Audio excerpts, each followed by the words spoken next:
Hi everybody, my name is Julie Matheny. I'm a speech pathologist and IBCLC lactation consultant, and tonight I want to talk to you about the Medela Pump and Style with MaxFlow. Now before we even start with how to use this pump, this is not the same as the Pump and Style. That is the original Pump and Style, that is this lovely yellow square box that people who had babies prior to 2020 would have gotten. So if you had a baby prior to 2020, you might have gotten the Pump and Style Advance. That was the square yellow box. The Pump and Style Advance with MaxFlow is not the same pump. This is a totally different pump. They redesigned it. It even uses different pieces. So the original Pump and Style actually used a piece that looked like this that you would put your flange on. Okay, the new updated one has a piece that looks like this. So Medela has made some renovations to their pumps. So this is the old Pump and Style Advanced setup kit, no longer used with the Max. The new kit looks like this. So I'm going to do an orientation on this piece first, and then we'll talk about the pump. So here you're going to have a bottle to collect your milk. On this funny looking head, when you pinch the sides, it will open and have a membrane inside. This is what generates your suction. So on the original pump, this was the membrane, this lovely little white disc that came apart from here. Okay, so this is what generated suction originally.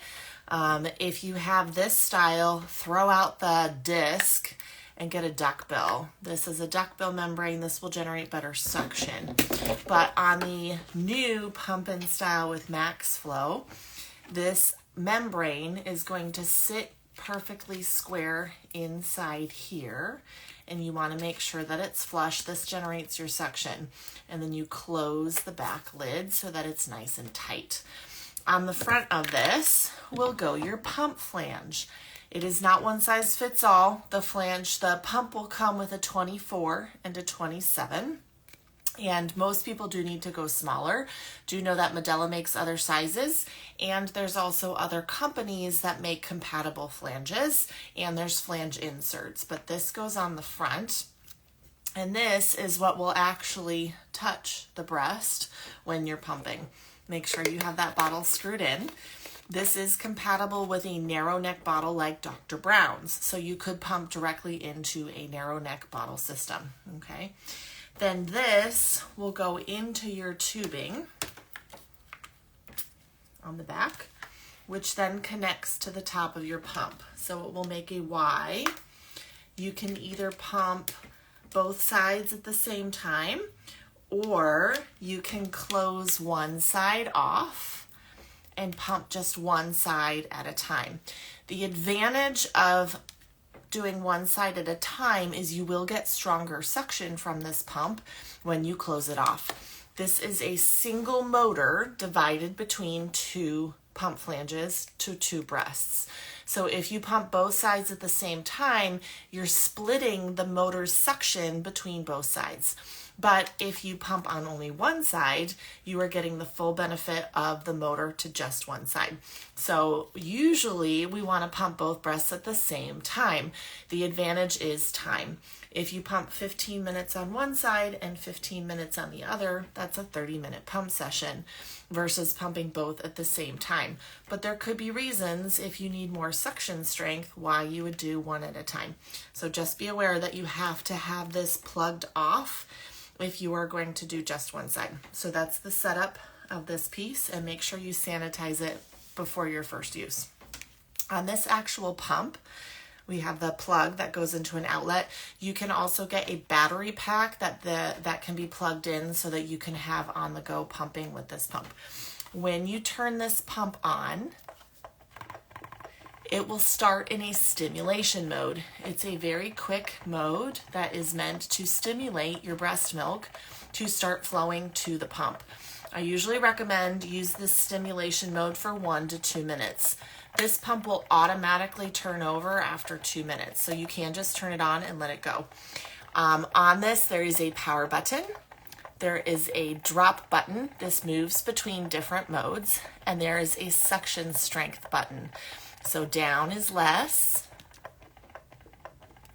and plus is more. And you can hear that when you go stronger, you go just a little faster as well.